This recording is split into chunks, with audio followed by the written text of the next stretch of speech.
Good morning children, welcome to Praveen tutorial. आज class 10 की बारी है और हाइट्स एंड डिस्टेंस चल रहा है और कुछ दिन और चलेगा।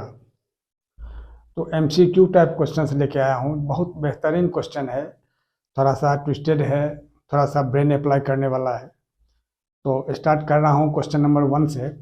देखिए, जो the sun's elevation is 60 degree, then a pole of height 6 meter will cast a shadow of length।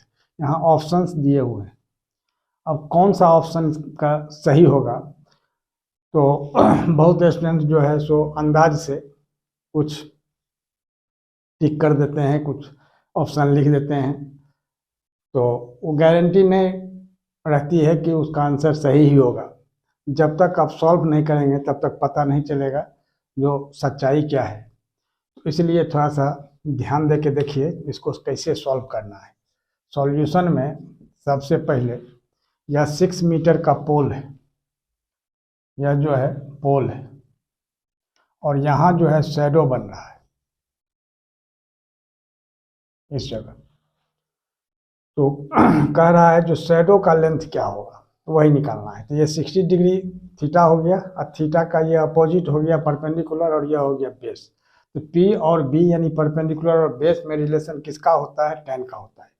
तो सबसे पहले लिखना होगा जो इन ट्रेंगल ए बी सी, इसको राइट ट्रेंगल भी आप लिख सकते हैं, right triangle. In right triangle A B C, अब क्या दिया हुआ है? A B is equal to, ये हो गया P is equal to 6 meter, और B C is equal to,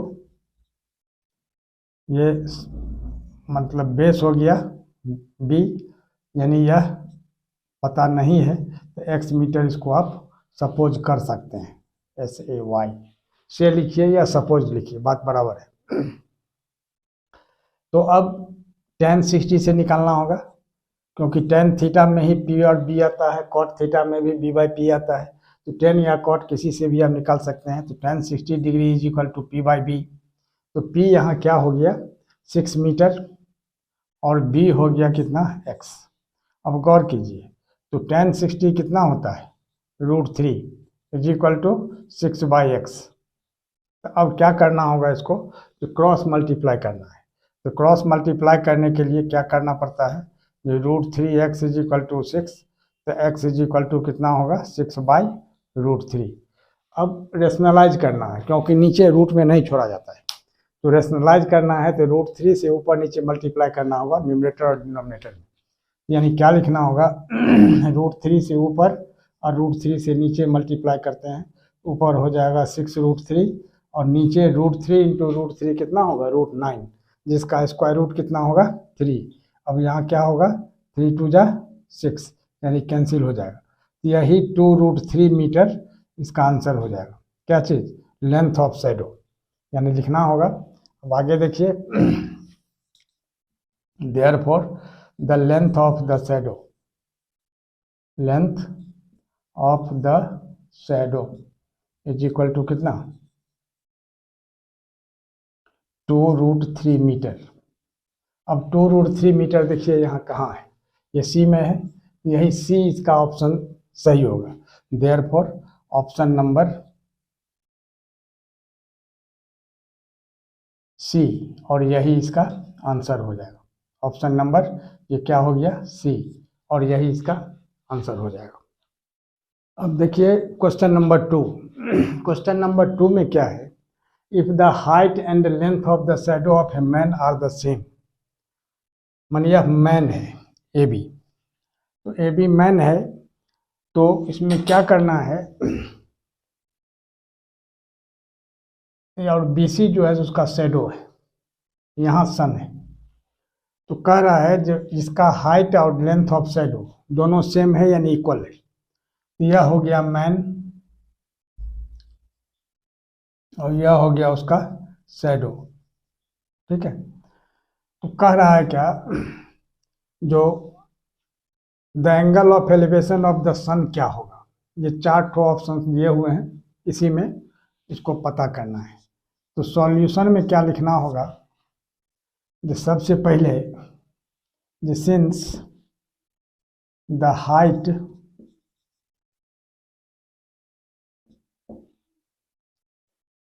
of the man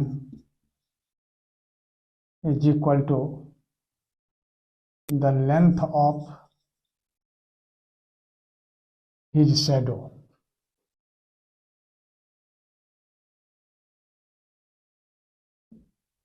his shadow. ठीक है, अब देखिए, तो therefore A B is equal to B C is equal to x metre भी आप सपोज कर सकते हैं, क्योंकि ए बी जो हो गया so height of the man हो गया और बी सी जो हो गया the length of the shadow हो गया। अब दोनों चूंकि सेम है यानी इक्वल है, इसीलिए दोनों को आप एक्स सपोज कर सकते हैं, कोई दिक्कत नहीं। वैसे हाइट को एच से डिनोट किया जाता है, तो यहाँ एच भी लिख सकते हैं, एक्स भी लिख सकते हैं, कोई दिक्कत नहीं है। अब इसको एंगल ऑफ एलिवेशन को अब यहाँ लिखना होगा, let the angle of elevation of the sun be theta. इसको अगर थीटा सपोज कर लिया जाए तो यहाँ थीटा हो जाएगा। तो अब लिखना होगा in right triangle A B C. अब गौर कीजिए, ये परपेंडिकुलर हो गया, बेस हो गया, तो पी और बी में रिलेशन वही tan का होता है, जैसे लास्ट वीडियो में बताया गया था। tan theta is equal to क्या होगा, A B by B C, यानी ए बी और बी सी दोनों को x सपोज किया गया था, तो x और x हो गया, यानी 1 हो गया। तो tan थीटा यहाँ 1 हुआ, और 1 जो है सो tan में कितना डिग्री 1 होता है, इस तो आपको याद रखना होगा।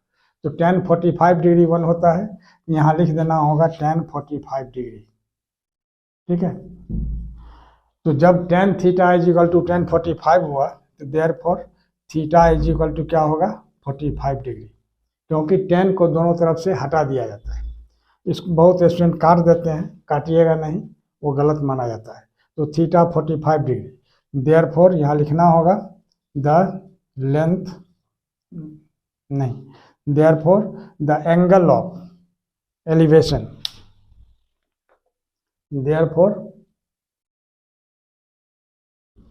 The angle of elevation of the sun, यहाँ क्या लिखना है, therefore the angle of elevation, the angle of elevation of the sun is equal to कितना, 45 डिग्री। तो आंसर क्या हो जाएगा, ये 45 डिग्री हुआ, तो देयरफॉर 45 डिग्री ये सी आंसर है। तो देयरफॉर यहाँ लिख देना होगा हेंस ऑप्शन नंबर